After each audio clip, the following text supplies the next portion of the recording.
Welcome back to Jalan ke-9 Studio, tempatnya kalian pecinta Donghua dan anime. Di sini kita akan membahas habis seputar BTTH Season 5. Saksikan terus ya guys ya.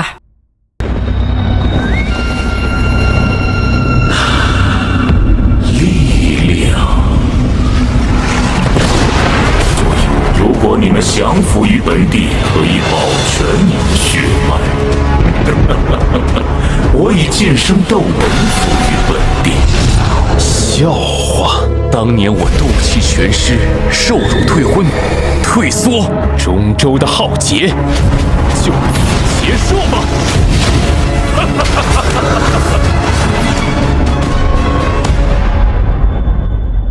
Tekanan yang awalnya mengancam King Lin perlahan dibungkam oleh kekuatan misterius di balik matanya. King Lin bukan hanya gadis muda biasa, ia adalah penjaga jiwa ular surga kuno. Serangan demi serangan mereka pun saling bersahutan, bagaikan dua energi bertolak belakang yang bertabrakan di udara. Sementara itu di langit lain Xiaoyan dan Zaixing bertarung sengit. Namun kali ini Xiaoyan sudah berubah. Setelah menelan sumsum tulang Douseng ditambahkan kekuatan dari perubahan misterius Skyfire, ia sudah mencapai bintang 2 Douzun dan cukup kuat untuk menghadapi Zaixing secara langsung. Bang bang bang ciat buat Suara hantaman menggema. Setiap kali mereka bersentuhan, ruang bergetar dan langit seolah akan robek oleh kekuatan mereka berdua. Zaixing yang dulu merasa di atas angin kini mulai goyah.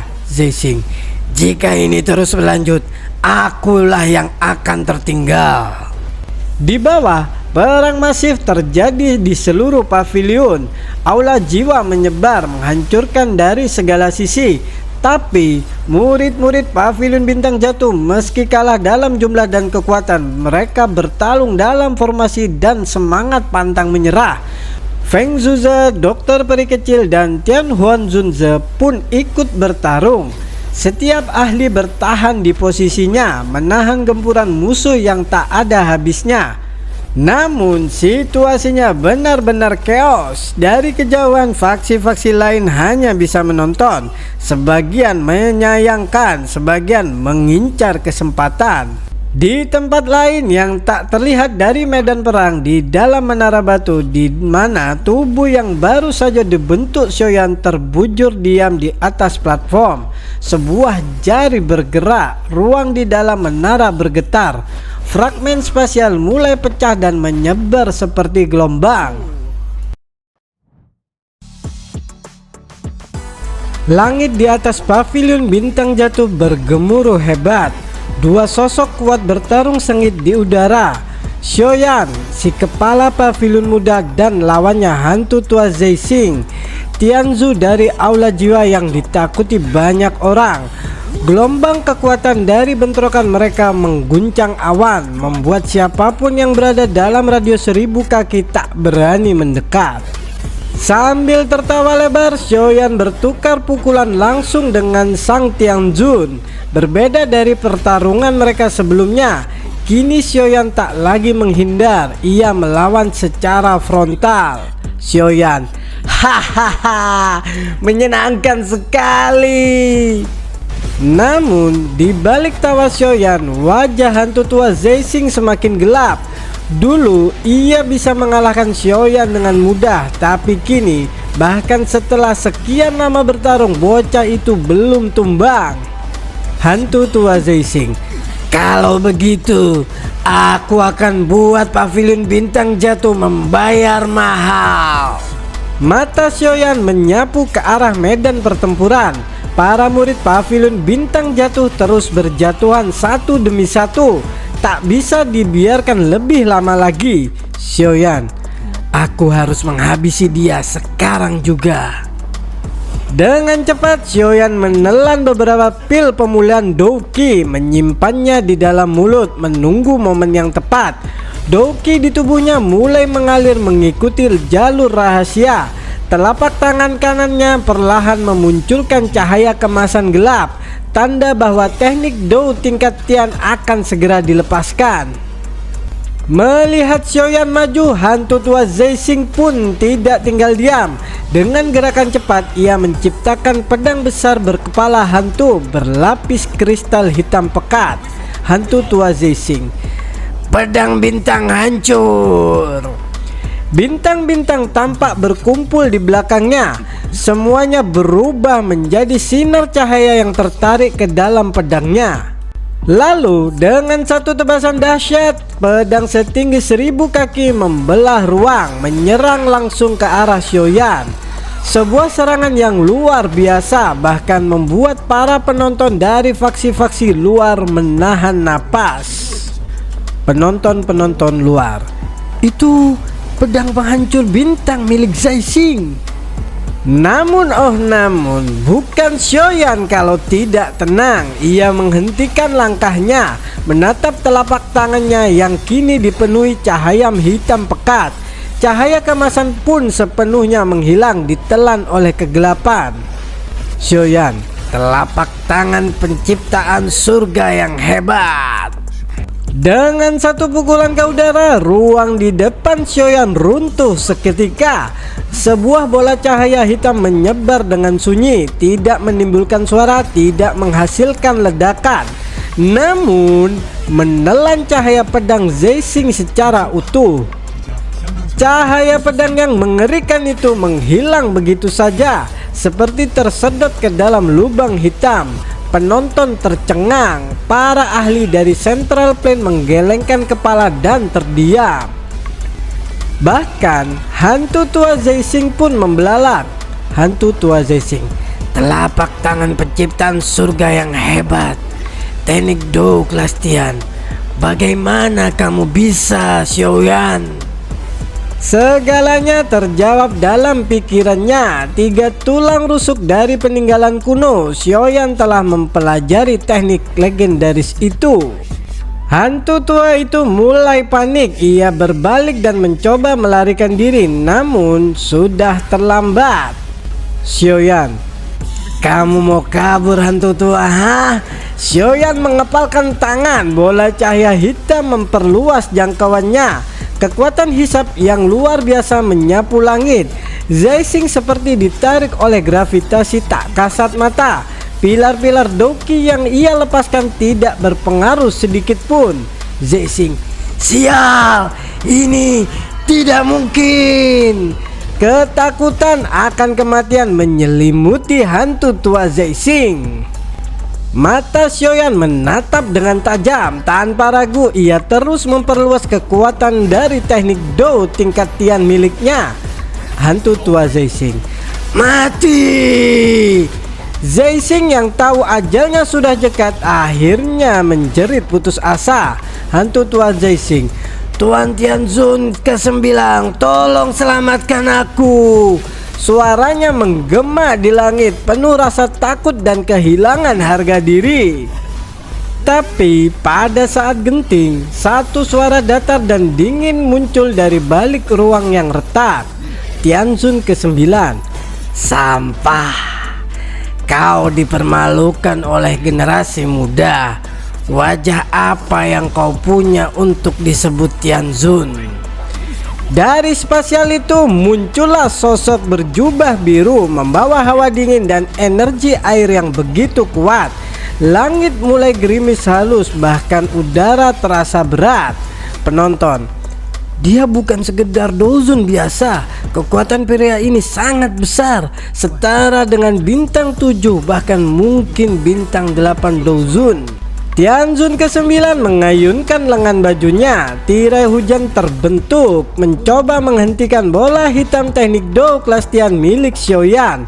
Namun bola hitam itu tak bisa dihentikan. Ia menembus tirai hujan dan langsung mencapai kaki Zeixing. Zeixing, Jeritanya memekakkan telinga. Kedua kakinya lenyap, hilang tanpa bekas, sehalus potongan kaca. Tak ada darah, hanya ada kehampaan. Tianzun ke-9 masih mencoba menarik mundur Zaixing, namun Xiaoyan tak membiarkan mangsanya mundur. Dengan kepalan tangan dan dorongan penuh Douki, bola hitam itu melaju sekali lagi. Bola hitam itu langsung mengenai dada Zaixing. Matanya membelalak, kehidupan pun padam seketika. Dalam sekejap tubuh Zaixing menjadi seperti daun kering, retak dan hilang di bawah kekuatan telak dari telapak tangan penciptaan surga yang hebat. Langit menjadi sunyi, semua orang terpana. Penonton, ini teknik Douglas Tian yang sesungguhnya. Tianzun ke-9 menatap Xiaoyan dengan dingin. Tianzun ke-9, kau layak menjadi keturunan Xiao Zuan. Ia menyebut garis keturunan klan Xiao sebagai garis keturunan terbuang, namun tetap mengakui kemampuan Xiaoyan. Dengan satu sentuhan, sisa tubuh Zaixing dibungkus dalam kristal es biru. Lalu, krak! Satu jentikan jari Zaixing hancur jadi debu. Tianzun ke-9, hukuman untuknya adalah urusan kami, dan sekarang kau yang akan menanggung akibatnya, Xiaoyan. Xiaoyan mengumpulkan api surgawi bersiap bertarung mati-matian, namun Tianzun ke-9 hanya tersenyum tipis. Tianzun ke-9, kau tidak akan sempat menyerangku, anak muda. Dalam sekejap mata Xiaoyan sudah terbang menghantam dinding gunung. Darah mengalir dari mulutnya. Tianzun ke-9 melayang turun, ingin menjangkau bahu Xiaoyan dan membawanya pergi. Tianzun ke-9, ayo pergilah dengan diri yang mulia ini. Namun sebuah tangan misterius muncul dari belakang Xiaoyan menangkap tangan Tianzun ke-9. Suara seorang pria tua tenang namun penuh tekanan terdengar pelan. Yao Chen, kau Tianzun ke-9 saja tidak layak untuk membawa pergi muridku.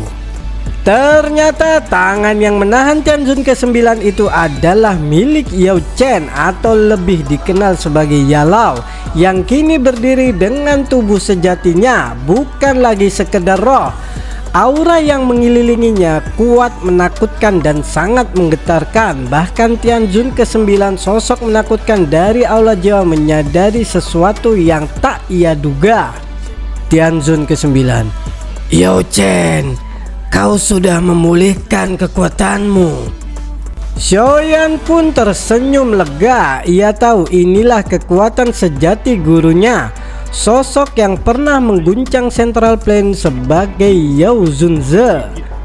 Yao Chen, anak kecil, bantu yang lain, dia biar aku urus, ucap Yalao dengan tenang dan penuh wibawa. Tanpa ragu Xiaoyan pun mundur, membiarkan pertarungan ini dilakukan oleh sang legenda yang telah kembali.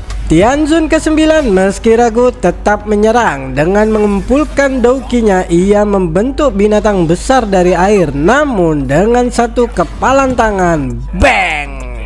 Yalao menghancurkannya begitu saja.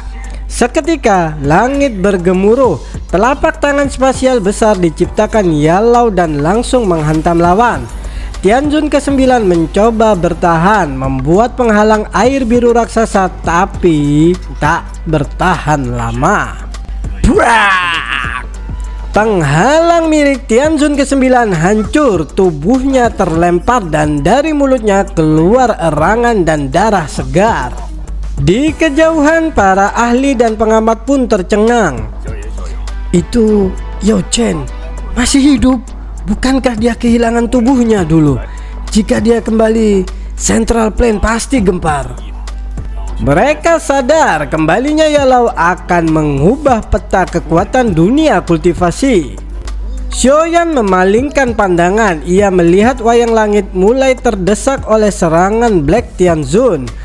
Tubuh kerasnya mulai penyok, tapi dia masih bertahan. Sementara itu di sisi lain King Lin bertarung melawan White Tianzun, namun hasilnya mengejutkan. Aura brutal dari tubuh King Lin terasa kuat. Itu adalah jiwa ular surga kuno. Dengan bantuan itu bahkan White Tianzun tak bisa mengalahkannya dengan mudah. Melihat banyak murid pavilion bintang jatuh mulai gugur, Yalau tak tinggal diam. Dengan kekuatan spasial ia menciptakan kembali telapak raksasa dan bang bang shoo. Black White Tianzun terpukul keras, muntah darah dan terlempar ke tanah, membentuk kawah sedalam ribuan kaki. Para ahli di kejauhan membisu, mereka semua tak percaya pada apa yang baru saja mereka saksikan. Setelah itu Yalau tidak berhenti, bang bang tusu, telapak-telapak spasial berikutnya menghantam para pasukan aula jiwa. Dalam sekejap mereka meledak jadi kabut hitam, tak tersisa bahkan sebutir debu. Pasukan mulai panik dan melarikan diri, aroma darah memenuhi udara. Tianzun ke-9 menggertakkan giginya. Tianzun ke-9, Yao Chen, kau baru pulih, apa kau sanggup nanggung semua ini? Dengan cepat dia membentuk segel-segel aneh dan krak. Ruang di sekitarnya terbelah. Dari celah retakan itu aura mengerikan merembes keluar, dingin menusuk tulang. Yalau menyipitkan mata. Ya Chen, bahkan Tianzun ke-8 juga ada di sini ya. Tianzun ke-8, salah satu tokoh terkuat dari aula jiwa, akhirnya muncul. Yao Chen, jadi kau sudah pulih, ucapnya dengan datar. Yalau pun membalas dengan tenang. Ia tahu dua Tianzun dari aula jiwa bersatu, berarti ancaman sesungguhnya baru dimulai. Tianzun ke-9 menghasut rekannya. Kau pernah kalah darinya dulu bukan? Jika tak mencobanya sekarang, kau tak akan pernah tahu. Tianzun ke-8 pun akhirnya mengangguk. Mereka sepakat hari ini mereka akan menguji kekuatan Yalau. Segel mulai dibentuk, udara mulai lembab. Langit dipenuhi tetesan hujan yang mengandung energi air sangat pekat. Tetesan itu jika ditembakkan ke arah seorang Dou Huang bisa tembus pertahanan mereka dalam satu hentakan. Xiaoyan mengamati dari kejauhan. Ia tahu serangan ini bukan serangan biasa dan ia juga sadar, Xiaoyan, kekuatan antara level Douzun itu benar-benar terlalu besar. Tianzun ke-9 mengumpulkan hujan menjadi bola air raksasa. Tianzun ke-8 menambahkan es ke dalamnya. Krak! Dalam hitungan detik, bola itu berubah jadi bola es setinggi 1000 kaki, mengandung energi destruktif luar biasa. Bahkan pegunungan bisa lenyap dalam satu ledakan.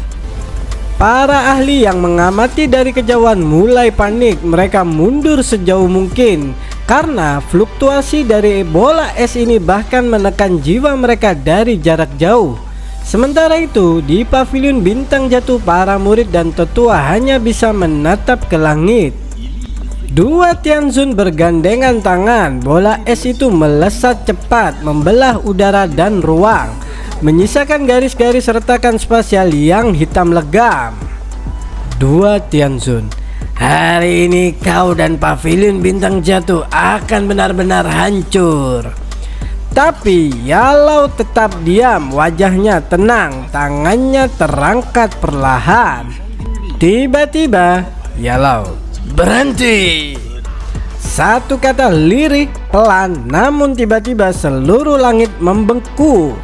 Bola es raksasa berhenti tepat di udara, diam tak bergerak, seakan tunduk pada satu perintah. Mata dua Tianzun melebar. Ini tak mungkin, bahkan Douzun pun tak bisa menghentikannya saja. Namun Yalau hanya tersenyum tipis, tangannya masuk ke dalam bola es, suara lembutnya menyapu langit. Aku memang belum bisa mengeluarkan kekuatan penuh, tapi untuk kalian berdua, Ia mendekat lalu tersenyum seperti seekor kucing menatap mangsa. "Aku bukan lagi Douzun biasa," ujar Yalau. Udara menegang dan akhirnya Yalau mengucapkannya. "Yalau, aku telah mencapai tingkat Banseng. Setengah langkah ke Douseng." Satu kalimat itu mengguncang hati para murid, para tetua, bahkan para musuh. Banseng, satu langkah lagi menuju tingkat dewa pertempuran sejati. Kini dua Tianzun dari Allah Jiwa harus menghadapi kenyataan. Mereka diburu atau berburu. Itulah yang akan terjadi. Saksikan terus episode selanjutnya hanya di Jalan ke-9 Studio, tempatnya kalian pecinta Donghua dan anime. Jangan lupa klik subscribe, like dan notifikasinya. Terima kasih.